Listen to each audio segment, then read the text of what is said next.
पुत्र जालंधर अपनी पत्नी वृंदा के साथ असुरों के साथ सम्मानित हुआ। सभा में विराजमान था। उसी समय गुरु शंकराचार्य वहां पर उपस्थित हुए। उनके उपस्थित होने से ही उनके तेज से समस्त दिशाएं प्रकाशित हो उठी। गुरु शुक्राचार्य को इस प्रकार आता हुआ देखकर सागर पुत्र जालंधर ने असुरों सहित उठकर उन्हें आदर सहित प्रणाम किया और गुरु शुक्राचार्य ने उन सभी को आशीर्वाद प्रदान किया।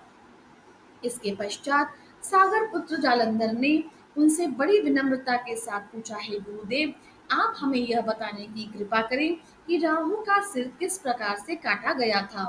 इस पर गुरु शुक्राचार्य ने देवताओं और असुरों द्वारा समुद्र मंथन की कथा संक्षेप में सुनते हुए बताया कि जब समुद्र से अमृत निकला था तो उस समय देव रूप बनकर राहु ने अमृत पान कर लिया था।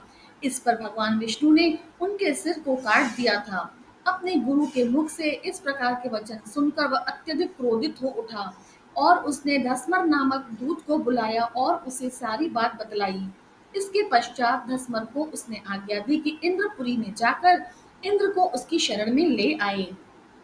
धस्मर अत्यधिक आज्ञाकारी और निपुणता में पारंगत था। वह तुरंत ही इंद्र की सुधर्मा नमक सभा में उपस्थित हुआ और जालंधर के शब्दों में ही इंद्र से बोलने लगा कि तुमने समुद्र का मंथन क्यों किया था और मेरे पिता के समस्त रत्न क्यों ले लिए। यदि तुम अपना भला चाहते हो तो उन सब रत्न एवं देवताओं सहित मेरी शरण में आ जाओ, अन्यथा मैं तुम्हारे राज्य को नष्ट कर दूंगा। इस पर इंद्र अत्यधिक आश्चर्यचकित होकर बोलने लगा कि सागर ने सब पर्वतों को अपनी कुक्षी में क्यों स्थान दिया और शत्रु राक्षसों की रक्षा किस कारण से की थी।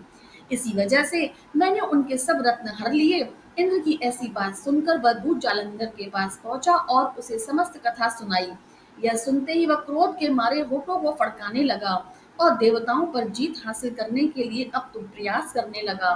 सब दिशाओं से दैत्य उसके पास आने लगे। करोड़ों शुंभ निशुंभ सेनापतियों के साथ जालंधर से इंद्र के साथ युद्ध करने के लिए पहुंचे और जल्द ही इंद्र के नंदन वन में अपनी सेना के साथ गर्जना के साथ युद्ध करने लगा, जिससे समस्त देवतागण अमरावती छोड़ के युद्ध करने के लिए चले गए।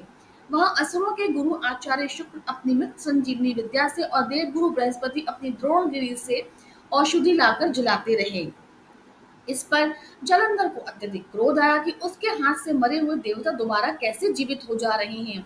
इसके बाद यह सागर पुत्र युद्ध भूमि में आकर बड़ी तीव्रता के साथ देवताओं का संहार करने लगा। जब द्रोणाचार्य की औषधि लेने गए तो द्रोणाचार्य को उखड़ा हुआ शून्य पाया। इस पर वह अत्यधिक भयभीत होकर देवताओं के पास जाकर कहने लगे कि जालंधर को जीता नहीं जा सकता है।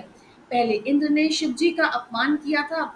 यह सुन युद्ध में जय की आशा त्याग कर सब इधर उधर भटकने लगे, परेशान होने लगे और अमरावती में चले गए। इंद्र आदि सब देवताओं ने गुफाओं में शरण ले ली।